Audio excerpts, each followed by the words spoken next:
the plan was if nothing wasn't go to plan, we would have just went back to the lives that we had. Oh, you're running around like a madman, and like, yeah, never seen you so happy. I was like, what? I got back to the room and I was so furious. I was like, how does this, like, oh mate, I wasn't happy. She goes, you wouldn't be ready for it. And, like, I was like, what? Hurt me a little. No, that's really early for a lot of people, isn't it? 9 a.m. No, you know what I mean? Like, I didn't grab any of Kyle's stuff. Yeah. And I'm like, I'm sure there's a lot of people actually wondering what your handicap is in golf, if you want to review. Oh, there we go.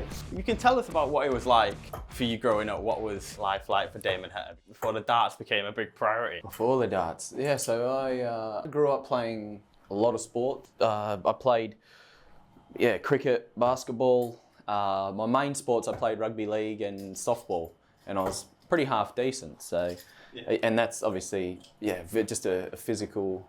Very physical. What'd you leave then? I don't think we should. 41. Once I turned 16, pretty much, got straight into a job. Just went straight into metal roofing. Oh, really? And I just done like an apprenticeship. Darts wasn't really a massive thing for me, so it was always job orientated, get life sorted. Wasn't until later on in life I decided to give the darts a crack. Was that off your own back, or was there any sort of inspiration? What took you into darts? I think I was about 15 I started. My parents played. They needed a fill-in one time, just like in a summer comp league, nothing serious. And I just started from there, playing average like 50 for my first season. So I was pretty stoked with that. And then tried for the state team, and then I played in the men's. Then I just grew from whatever option was there. But obviously, knowing back then, I didn't even know like darts was even big back then. Like I didn't know how the extent of it until like Kyle did some. Like until he went on the scene and did it all. But when I was looking at it then, the money still wasn't massive back then, I think, and you had to pay your way and stuff like that. So it wasn't still appealing at them stages for me to even think about stuff like that. So what was the difference from starting? Because obviously a lot of people here predominantly play in pubs and so on and so forth. Is it the same over there? Yeah, you play in a league. You play just a normal weeknight at darts. Always, I think, pretty much teams. There was no massive singles comps. It was all about the team environment and playing for your association, playing for your state, then and then that's where it sort of went. It was 2018 World Series. That's when I decided. Well, we both decided. Me and the missus, we both decided.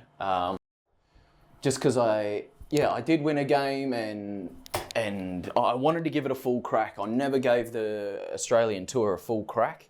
So 2018 we decided, all right, I've got to make sure I'm DPA number 1 or number 2, make the Worlds and then go from there. If I can't do that, then I'm not going to bother about coming across for Q School and all that, because if you can't make it there, then you're definitely not going to make it here. So I think I've done the right thing there. And so from 2018, just worked, saved a lot of money, and threw a lot of darts, and that's pretty much was my focus. So what I ended up doing was 2019, did the DPA tour. What I ended up getting a management under Greg Walsh, and I was like, all right, mate, you just, if you want to pay for everything, because all I'm here is for points, like, and whatever percentage, whatever you need, so no one's losing. I just need points, and this is where I'm going. And sure enough, I didn't have to worry anything about that, and things just worked out. Like I think I won we played 4 DPAs, the first one, and I think I won 2 of them, or finally one of them, and so everything was already heading in the right direction from the start. So we also spoke to Simon Whitlock, and he spoke about what he had to give up to pursue darts and what he had to give up by leaving the country and coming to England. I imagine you faced similar things. Yeah, 100%. For me, I think it was a little bit easier because my wife is on board, and also we don't have kids. When you're thinking about it, people to bring their whole family with kids and stuff, I think that's even more than me what I've had to sacrifice. So I think that's for anyone doing it with kids, have a real good look and make sure you plan like the crazy out of it. You know what I mean? It's that's next level.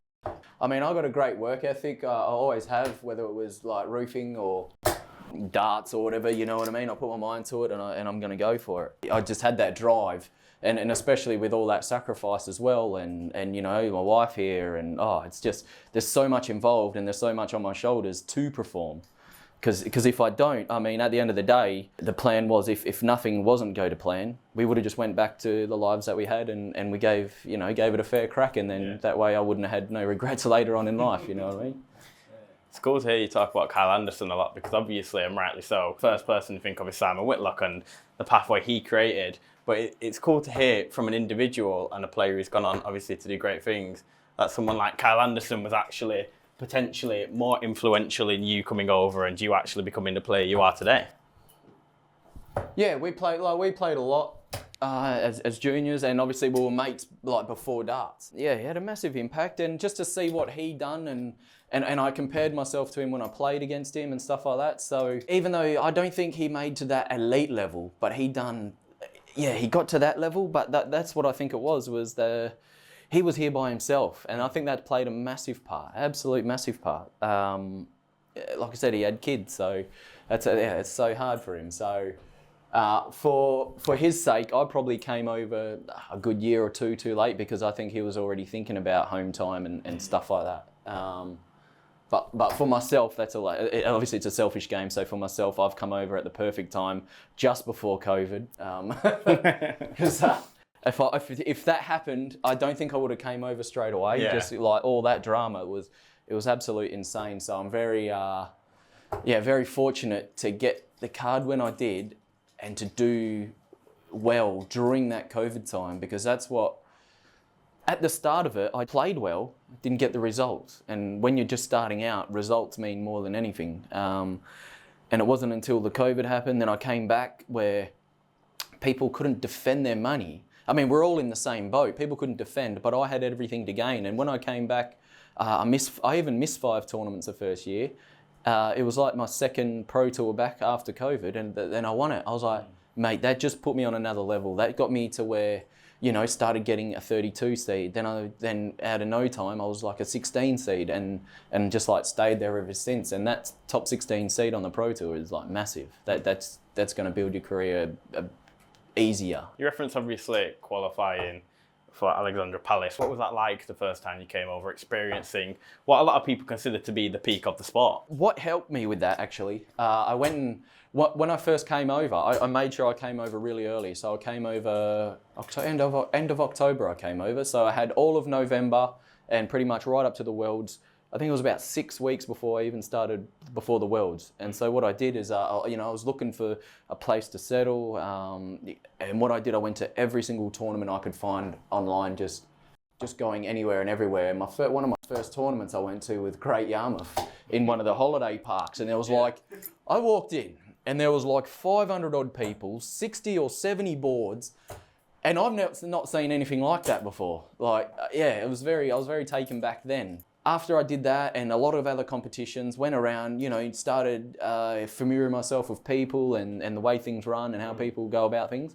Yeah, when I walked into Q School, it was like I've been there before. Yeah. And that's I think that really helped, rather than just getting off a plane a week later, going to Q School and not knowing anything. And what was it like when you actually did get your tour card? What was your initial reactions? Because obviously at that point, it becomes like real, you know what I mean? All of a sudden, it is your job, essentially. Yeah, it didn't feel like a massive thing. It's like, oh yeah, because I got it on the points, I didn't just win it outright. So it wasn't like winning a comp or anything. And I knew I had it on points in the last day as well. So I just what do we do now? Like no one really comes up to you. No one really tells you what's going on. But I was like, I think I planned and I knew what's after the card. The card, obviously it was very demanding, very nerve-wracking, because everything depended on that. For me to get a visa and stuff like that, that's what I needed to do, because if I didn't, I was already planning just to stay for the 6 months and doing the challenge tour and stuff like that, just to see that I can do it and can compete if that needed to happen, you know what I mean? Mm-hmm. But yeah, I'm just really lucky that it's all worked out. So you come out of COVID, back onto proper darts essentially now. What was that like? Because then the tournaments start coming thick and fast. Like you said, you're playing a lot between, pro tours, qualifying for Euro tours and so on and so forth. What was that like? Yeah, it was. I think I liked the blocks because we had a lot of blocks where we played 4 tournaments in a row or 5, and then we had even like we played pro tours. I think I stayed in Coventry for like 3 weeks or something like that. I thought it was great. Yeah, it was just I really enjoyed it. But a lot of players didn't. They didn't like playing every day, all the time, and then it gets a bit draining and stuff. But I didn't mind it. As soon as when I got back as well, like I was really pumped and ready to go. So I remember my first game, I played Jose. I averaged 102 and lost first game. I got back to the room and I was so furious. I was like, how does this, like, oh mate, I wasn't happy. And that's when the next day I just come out firing. I didn't play great, but I won the tournament. My first year I missed out at the Grand Prix by £500. Yeah. £500 and I missed 5 tournaments. So I was a little bit devastated about it, but nothing. Obviously, like I wasn't really expecting that anyway. You know what I mean? All I was thinking, what everyone keeps talking about, is top 64 in 2 years. That's all you got to like. That's your first step. Yeah. And I reached that in my first year, so I was like, oh, maybe I should. I needed to set the bar a bit higher again and again. So it's interesting because you play up to the crowd a lot in terms of with your walk-on. You change your walk-on in Germany to a song what's relating to them. I'm personally a big fan of stuff like that. What do you think about the difference between playing on the floor and then playing in front of a crowd? In my opinion, you seem to deal well with a crowd, so it's interesting. Yeah, obviously not at the start. I've had to find my game. I've had to find what needs to make me settle. What do I need to do? And it's been a long time, and obviously playing these Euros always is the good step to the big ones. So what I found is watching my games back and stuff like that. I was very serious. Like I'm not a serious person, but when it came to darts, and because it means so much, I felt every shot meant something, every leg meant something, every dart. Obviously, I didn't like it, and I'm like, well, what do I need to do? I need to change something, I need to do something, and we did that Munich, and that's where it sort of first started, because I was looking for another song, what should I use, and then that's when Werner, he goes, oh, use this song, whatever, and I was like, oh, is there a dance or something, what's involved, and yeah, sure enough, that happened, and so I just went out and started doing this and that, and I played really well as well, so it was Gibraltar, when I won that, I was joking and having fun, and I'm like, I'm about to play a game here, and I'm not focused about that. So I've gotten up, and I'm already relaxed, rather than thinking, oh, I need to kick off 180 like right now, and you know what I mean? Just not being so tense, and that's how it come about, and then I just kept rolling with it, and I'm like, oh, I could do this, I can do that, and just got like a million thoughts going through my heads of what I can do, But no, I really enjoyed that. But now I've just found, I found a song that works, especially in Europe. That's great, works well, and I enjoy it.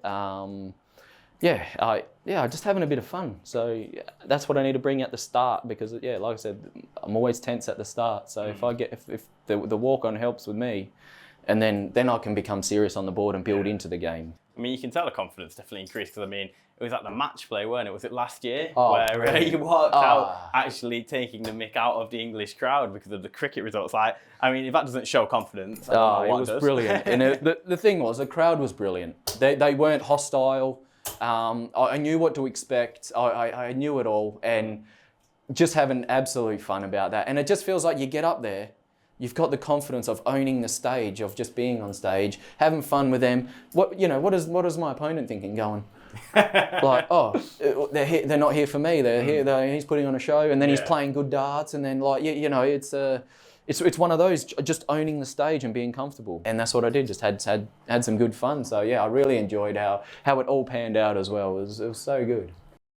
You mentioned there obviously about what your opponent thinks and owning the stage and stuff like that. It's a nice segue actually to the World Cup. Is it your opinion that it's the best thing that's happened in your career? I don't know, it was sort of unexpected, but then not unexpected, because I'm like, well, like I said at the time as well, that it's a bit silly how we're not on the trophy. Like Simon's been at that level for so long, and more or less like, how has he not deserved to have something like that in the trophy cabinet, you know what I mean? So it's just brilliant, to be, I was just really happy that I showed up on the last day, to be honest, because I never really played well at the start. Well, I don't think I've played well at any Besides my first one, I think I played well then, but other than that, I don't think I've really performed in it, and I don't know what that's about, but I'm sure I'll figure it out one day. What do you prefer, the current format where it's pairs throughout, or did you prefer it when you could do pairs as like a tiebreaker and it was you and Simon playing individually? No, I think the pairs format is brilliant. I think it's good for the fans and the people, and obviously the whole tournament itself. It's something much different. It's a very prestigious competition for people representing the country, like you said, but it isn't technically a major. Does that play in your mind at all, that at the moment, even though you are playing so well, and you've achieved a lot in the game regardless, but the fact that you haven't got a major yet, is that something what you think about often, or is it just a case of, well, if I keep playing like this, it's going to come? Yeah, it's just timing, isn't it? Even timing, draws, there's a lot of factors involved. But like I said, if I just keep playing the way I keep playing, then, you know, it is only a matter of time. You're not always even just looking at the majors all the time. Well, for me, I'm not, but I'm looking at just every next tournament. I really wanted to win at least one Euro Tour this year. Hasn't happened yet. There's still 5 to go, so I'm hoping to do that. But when it comes to majors, yeah, all you can do is plan right and prepare right, and that's what I keep doing. I make sure I do everything right leading up to that day. I just need to know that everything that I've done leading up is done right, and then see where we go from there. And it takes like a Ryan Searle 100 average to beat me, so be it, you know what I mean? I think you're a player who would do really well in the Premier League, personally, based off your personality and based off what they look for in the Premier League as well. Is Premier League something you've earmarked? No, I haven't. So I've never really put it down, not even in my goals. Because what it is, it's you get picked, you get picked. You're not going to turn it down, and that's it. I wouldn't turn it down. I think if you do everything and you earn your way, you earn your way. But I think I would relish it just like Dobie did, where I think his game went from good, then he's played the Premier League, and then during that whole time, he was averaging like hundreds all the time. Yeah. He's on the stage for 17 weeks in front of a massive crowd.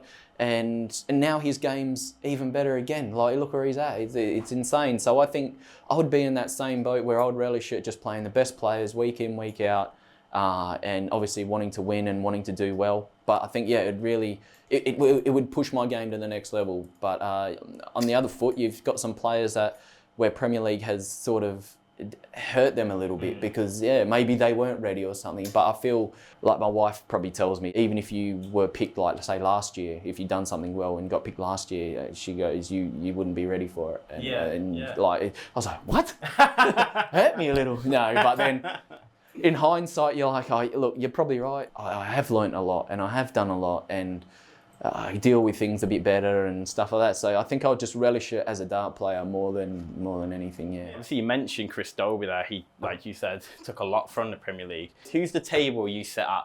Because if people don't know, when you go to a pro tour, essentially it's just a big room in it with dartboards all on the outside, tables in the middle, and you guys practice just slightly off into another room, kind of. And then you'll kind of sit around until you get called up. But obviously, you've got to spend time with people there. Yeah, so on the boards, I'm normally a bit of a social butterfly, I'd imagine. You just go onto different random boards. So sometimes, yeah, I'd have a chuck with Dobie, or I'd have a chuck with Suits or Chizzy, Connor Scott a bit. I'm a bit of a floater. But when it comes to sitting at tables, I always sit with, like, say, Mac Elkin and his crew. Yes. We're always at them. We got 2 tables normally. You mentioned that Jim Williams is someone you practice with a lot. Is it important to have someone like that who is local and is to your level, to your standards, you know, a PDC tour card holder? Yeah, I think it's pretty handy. I like it. Obviously, I lived with Dimmy for 2 years. We had Jose stay there a couple times, and man, some practices is some crazy stuff. And you do want to beat the other person, you know what I mean? So it was really good. I don't mind practicing on my own, but at the same time, I don't mind, practicing with other players. I actually think it's really cool hearing about which players practice with each other and so on and so forth. I mean, if you actually look around where we are right now, you have a lot of shirts from other players and stuff like that. It's quite interesting because a lot of players don't really care about kind of who they're playing or so on and so forth. But do you have a different kind of mindset in terms of you understand how legendary some of these players are? I think most players, when they come up, say, a named player or someone that's been up the top for ages, or they are at the top, yeah, when someone says, oh, you're playing James Wade, straight away you know, all right, you need a 95 plus average, you can't miss a double. Like, you just think that. Yeah, whether if it was someone down the ranking list, you're like, all right, I'm in with it, just get through this game, in with a chance here, just play your game and you win, and stuff like that. I mean, anyone on their day can beat you. It's been proven time and time again. So, but yeah, it's weird how you automatically just think like that. There's no... Oh, I'm sure there is an answer to it, but I don't have it. Like, you know what I mean? So I don't know. I've got to keep listening to that sports mental coaching stuff or something like that. Has there ever been any players who've asked you for your shirt? Because obviously I imagine you might swap with players and stuff like that. But has anyone ever come up to you and asked for your shirt? I'm gonna say yes, but I can't.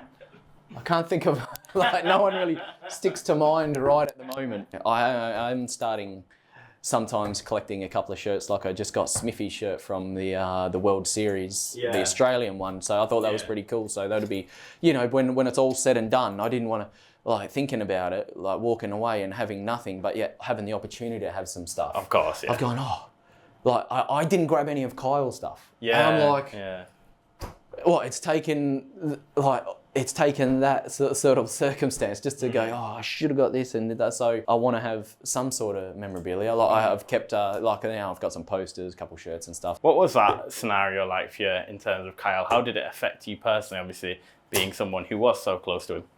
Yeah, it was massive, mate. Obviously it was gut-wrenching, and straight away I just felt like it was about his kids, if anything. That was the hardest bit there, I think, just the young family. And I ended up, like I said, we jumped, like, I think we even might have seen someone wanting to do like a fundraiser and a thing, and I was like, you know, we got to sort this out. And I only started, I just asked Mac, I said, mate, you got anything?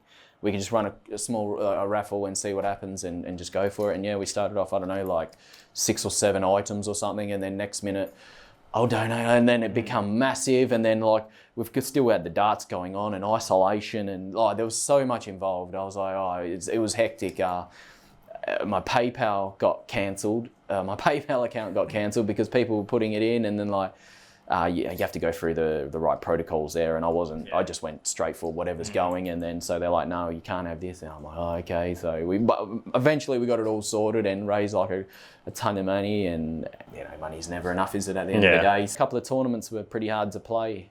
We played a Euro Tour, and then we had the World Cup within no time as well. So that was. Yeah, that was hard as well. So I think we're probably never going to win it that year just because of that reason, I think. But the following year, obviously, we ended up winning it. So yeah, it just meant a bit more. And I can imagine. And winning they got the Kyle Anderson Trophy now with the World Series. So yeah, that was a nice touch there as well. So can you talk about exactly how important it is having your wife specifically? You spoke about it really recently when you won a Pro Tour just the other day. And like you said, it was potentially something, not just Kyle Anderson, but potentially other people, like when they come from abroad and stuff like that. Yeah, it's much needed. If she wasn't here, then I wouldn't be here, because it's a team effort. You know, it's the downtime and it's the down times. Like, yeah, you're coming off a loss and then you go back to an empty hotel room and then what? Or you know, you can speak to mates or some players that are around that you might be friends with, but it's not the same. So for me, it was always on the cards. It was never going to happen if she wasn't there. So she knows about my game, so she'll watch me and she'll tell me exactly what I've done wrong. I might, whatever, lady, you don't know what you're talking about. But no, she'll say, this is wrong. You know, you did this good though, and you need that person. I think you need someone that to tell you you're doing wrong and to tell you you're doing good. And also the only person that she can't be is obviously someone that I can compete with. I don't need it, but I like it, having a bit of healthy competition. And putting it out there, say with the Harrows boys, right? I got this just a little side joke thing with them about being Harrows #1 and who's Harrow, you know, and it's just like a little side thing. So it's like I said, it's a healthy competition. Oh, what'd you do today? I'm only a few grand off you, mate. Right. So it keeps you that little bit motivated. When I practice with Jim, smashed him today and did this, good things like that. I really enjoy that. And so that's the third person that sort of helps me with darts. But yeah, definitely those first two, consoling as well, and just And she plans everything. She does she's my manager, so she does everything. All I got to do is literally throw the darts and sign a few things, and yeah, that's it. So she, really holding it down. Taking away from the darts just a second, what is day-to-day life for Damon Heta like? I know you are actually playing golf a fair bit. Yeah. So I do a lot of practice, right? So my normal day, obviously, I practice in the day, get up at like, I don't know, 9 a.m. or something like that. That's really early for a lot of people, isn't it? 9 a.m. You know what I mean? It's not, Super Series stuff. Everyone gets up at 9, eh? No, and then I get to have this is the perks of being a dart player, or you get up at an easy hour. I'm having breakfast every morning with my missus, a coffee and all that, and then I'll come down, I'll have a few hours practice. I'll go to the gym for about an hour or so, just some cardio and stuff, keep this physique up. And then I'll have another practice at night, or I have dinner and then I have another practice at night, and then that's pretty much my day. So it's an easy going day, but I do it. I make sure I do the practice. I don't just have the days off, but with the days off, or if I've got other things going on, I do like a bit of golf. I don't mind getting out there, and I think it's good just to, you got to do these things as well, because it can't be all work and no play. But actually I've got golf tomorrow. I like to watch cricket, or I'll go to the cricket as well. I played cricket the other day. Oh mate, yeah. I got to fill in once, so I was I was really excited. Mrs. was watching me, she's like, oh, you're running around like a madman, never seen you so happy. I was like, what? I'm up for anything really, at the end of the day. I'm just a sporting person, and I'll give anything a crack, and so. I mean, evidently you were lovely enough to have us here. That was good. I'm sure there's a lot of people actually wondering what your handicap is in golf, if you want to... Oh, there we go. Now look, I just tell everyone 18. That's where it's at. I'm a bit worse than that but if I play a few times, I'm not too bad actually. 18 and I'll take that. I'd love to know, to round it all up, what are the ambitions for Damon Heta, both long term, but also, we're coming towards the end of 2024. It's got past the halfway point. What are you looking to do within the next 6 months? Obviously, the world's included in that. And then, what's the long-term goal for Damon? So the long-term is top 8. It's in my little list. I've got a list of things. Just it's not a massive list, but I've got a list. I don't really want to dive too much into it, but my end goal is obviously top 8. I think that's a given. Out of dart-wise, doing things that I can control, right? So I can't control results. I can't control exactly how I'm going to play. I can't control any of that. But what I can control is my attitude on stage, my attitude when I go to darts, my attitude when I practice. When we go to hotels and traveling and stuff, don't get all the food, you know what I mean? Make sure you're eating half decent, having that discipline. And if I can, take the workout gear with me and go for a run every now and again when you got that bit of space, that time off. Just go for half an hour. What's a half an hour out of my day? Just doing things like that. I think that's been a massive part for me this year, has been just having that discipline with food and health and stuff like that, because if everything's all good like that, then it's going to be good here as well. So there's just a couple of little things like that, and also I've got a bit more on my list, but most importantly, have some fun as well. Don't have some fun, boy. Oh, thank you very much, Damon. It's an absolute pleasure. Thank you for having us. Too easy.